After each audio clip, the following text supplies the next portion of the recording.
धन कमाना इन किन प्रकारे, फिर मनमानी इंद्रियों के भोगों को भोगना, तो वो समझते हैं हम बड़े हैं, हम बहुत सुखी हैं, क्योंकि हम जो चाहते हैं वो भोगते हैं। तुम सुखी नहीं हो, तुम भ्रमित हो। इंद्रियों की गुलामी करके तुम सुखी हो सकते हो? सुखी तो वो होता है जो इंद्रिय और मन को अपने अधीन कर लेता है।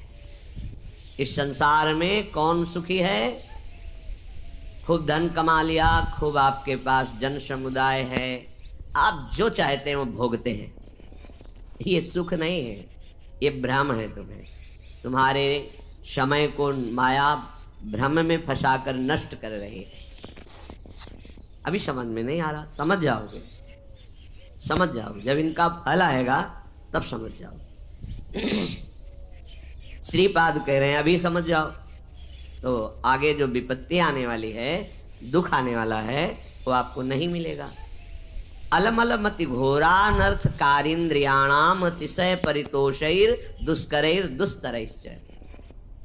अब इस दुष्ट इंद्रियों को, मन को बड़े कठिन कठिन उपायों से जो तुम भोग दे रहे थे, अब बंद कर दो, नहीं तो पछतई है अवसर बीते। मन पछतई है अवसर। अभी समय है भाई, फिर समय नहीं रहेगा तुम्हारे पास, पश्चाताप ही पश्चाताप हाथ लगेगा। ये बहुत धैर्यपूर्वक समझ करके आप खुद देखना क्या मिला है।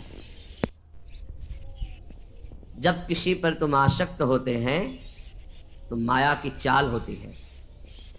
कभी वो ऐसी वृत्ति प्रकट करती है, वस्तु, व्यक्ति, स्थान, कि आप एकदम राग में डूब जाएं, और कभी स्वाभाविक ऐसी वृत्ति प्रकट करती है कि आपको भारी जलन पैदा हो। अब राग छोड़ नहीं सकते, अब जलन से हो। धीरे धीरे वो राग ऐसी प्रतिकूलता पैदा करता है कि उसके हृदय में बस यही आता है, अब तो हिंसा ही एक उपाय है, या अपनी या सामने। ये माया की चाल है। जो कहा गया है कि सर्वनाश हो जाता है, वो यही सर्वनाश है।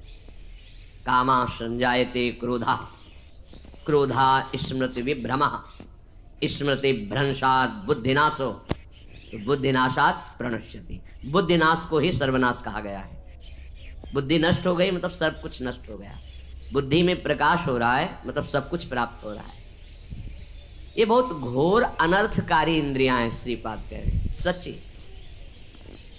जिस समय हम उपासक की बात कर रहे हैं, उपासक एकाग्रता पूर्वक सही दिनचर्या 2, 4, 10, 20 दिन, महीना भर चलाएगा, एक आनंद की उमगन आएगी।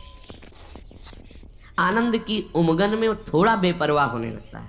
जहाँ थोड़ा बेपरवाह हुआ, उस बेपरवाही में इंद्रियों से फंसा देते हैं, हंसी मजाक मनोरंजन। जहाँ वो इसमें हल्का सा फंसा, रास्ता बना दिया भोग का। जहाँ उधर लगा तो उसे लगा कि जीवन का लाभ यही है, गिर गया। जहाँ गिरा बस फिर जो दुर्दशा होती है वो केवल उसका हृदय जानता है। उपासक की बात कर रहा हूँ। विषयी पुरुष तो उसमें गर्व करता है कि मैंने आज ये भोगा। अज्ञानी